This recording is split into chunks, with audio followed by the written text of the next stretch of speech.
Hello my friends, welcome back to my channel. If you are new here, hello, my name is Nicole. I've been loving discussing with you guys different ways that you might be able to DIY certain things in your level up journey. I used to be a beautician myself when I used to live in Canada. However, since I moved to the UK, I've been working full-time as a beauty and fashion content creator. So I have a little bit of professional knowledge and then a little bit of practical knowledge being a content creator, and I've been loving sharing it with you guys. So let's get into today's video. But don't forget to subscribe to this channel so you can see all of my other videos. So in today's video, I will be talking with you about how you can stay more soft and in turn feel a little bit more feminine. Now I'm going to integrate some of my professional beautician skills and some skills that are pretty practical, tangible, and some of them probably a little bit of common sense. So the first one that I want to get into, let's just talk about the physical and get it out of the way.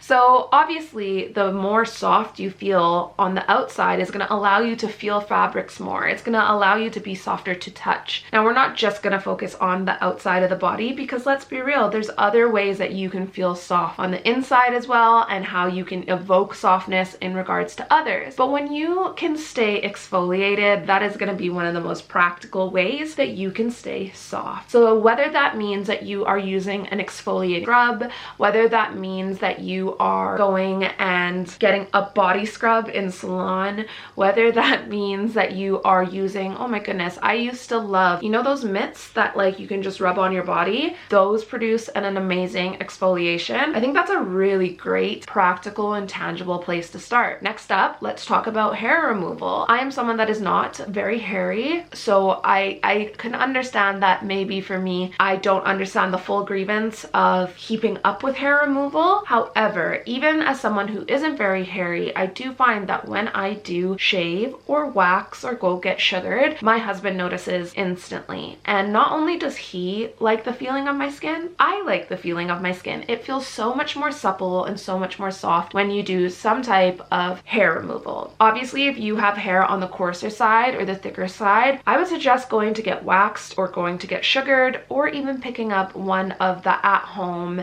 hair removal tools, because obviously when you shave, when those hairs start to grow out, they're a lot more prickly. I personally am someone who can get away with shaving because my hair, I barely have any hair, and it is quite soft even when I do grow hair. So I'm not naive to the fact that I might have a little bit of an advantage on this particular point. However, I do think that it will make you obviously feel a lot more soft and a lot more feminine. Now the next tip, very practical as well, but for the amount of girls I see in pictures and the amount of times I've made this mistake, I think it's worth mentioning. So that is moisturizing. Now for myself in winter, I like to go with something thicker so it doesn't just suck up into my skin and my skin still is left kind of dry. I like using something thicker in the winter. The Body Shop is a classic for something thick and nice. They're body butters. However, there are tons of different brands out there. I personally don't pull to many of the Body Shop scents and fragrances, but if you are looking to keep things at a lower budget and you're at the beginning of your level up journey,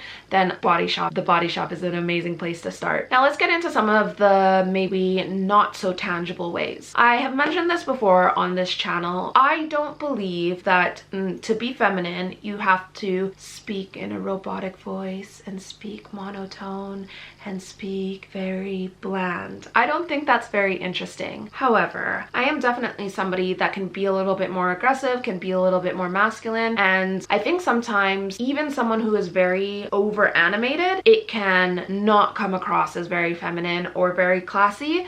So I think it's like, for me, it's almost like looking at someone walking a tightrope. It is a very fine line between not wanting to be so bland. I mean, think of it this way. Do you like bland food? I know I don't. So why would we want to be a bland type of person? People, like, we consume one another. You are consuming me. I consume things on TV. You consume in your friendships. So again, I think that food analogy is quite great, because we are consumers of one another. And of course, there's going to be someone out there that likes bland food, but I think across the board, having some type of spice and character to yourself is so important. But with that being said, I do think in order to be soft softer, you can't forget to think of your speech and the words that are coming out of your mouth. I will say I am somebody that I'm constantly checking my potty mouth. I used to use a lot of bad language, and then when I became a Christian, I definitely watched my tongue a lot more. And then since moving to the UK, that restraint definitely has not been where I need it to be. And I think that is such a easy way that you can really become more feminine and become a lot softer. Now, we can talk about the type of words that we're using, we can talk about the tone that we're using, and we can talk about the cadence and the speed in which that we're speaking at. I think somebody that's just like rattling off a bunch of words, I think that's quite jarring, and I don't think that's going to come across as very soft. But I'm obviously saying that with a massive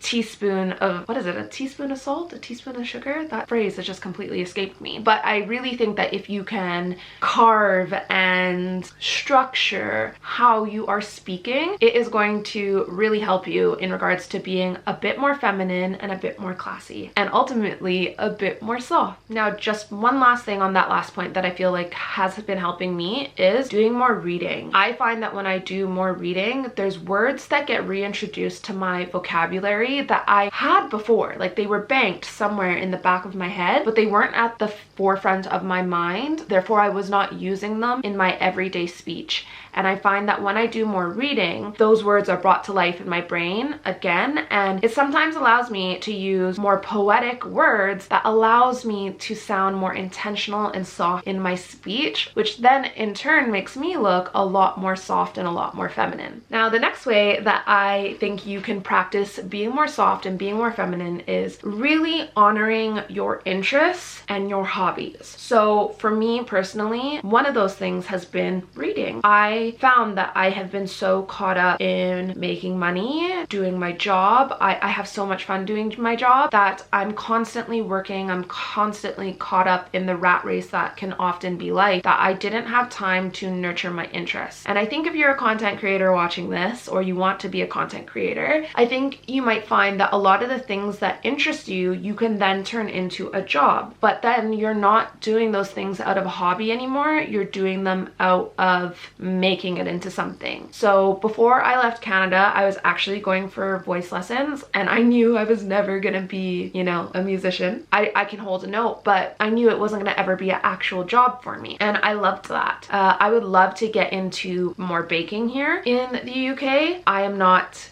bad at baking, but I'm definitely not where I would like to be. And I think, again, I'm never gonna be a baker, but how amazing is it when you can go over to somebody's home and bring something that you've baked? Or how amazing is it when you can send out a Christmas hamper with some of the things that you've baked? I think that is such an amazing hobby that can allow you to be more soft and to be more feminine. Obviously, what interests you might not interest me, but I do think that you can find a hobby that's going to allow you to cultivate your feminine energy that will help you be more soft. Now, the next thing I want to speak about probably isn't the most classy of topics or elegant of topics, but I think I would be doing a massive disservice if I didn't bring it up, and that is understanding your cycle. My husband and I are hopefully going to start a family soon. With saying that, I think it's so important to understand how your cycle plays a part of your day-to-day. I often find that when I'm at certain points of my cycle, I'm very snappy, I'm very edgy, and me understanding that allows me to maybe give myself more grace for the things that I'm doing, maybe give myself a little bit more time as well, and then that allows me to not have as many moments where I am on the edgier side, or I'm in a situation where I might be snapping at things. So I think understanding your cycle is going to allow you to be more soft with your words, be more soft with your actions, and have more kindness come forward from you than snappy hormonalness. Now, the last thing that I want to talk about in regards to being more soft and more feminine is appreciation over competition. And I think as women, we can very easily see maybe other women who have a different lifestyle to us, and we fall into that comparison trap. But it gets us nowhere. And equally, I think when we do fall into this comparison trap, instead of appreciating what that woman is doing in her life and appreciating where we are in our own life, it makes us more callous, it makes us more hard, which is not what we're wanting to do. We're wanting to be more soft. So I think if you can have appreciation, even for people who may do life completely different to you, but they're still succeeding, I think it allows you to not only be more softer on the inside, but also on the outside, because let's be real, what goes on in here also manifests on the outside as well. Anyways, my friends, that is it for this video. How do you maintain staying soft in your day-to-day? I would love to hear it in the comment section down below, and if you haven't subscribed already, I'd be so grateful if you did. Thank you so much for watching. I will see you in the next one. Bye.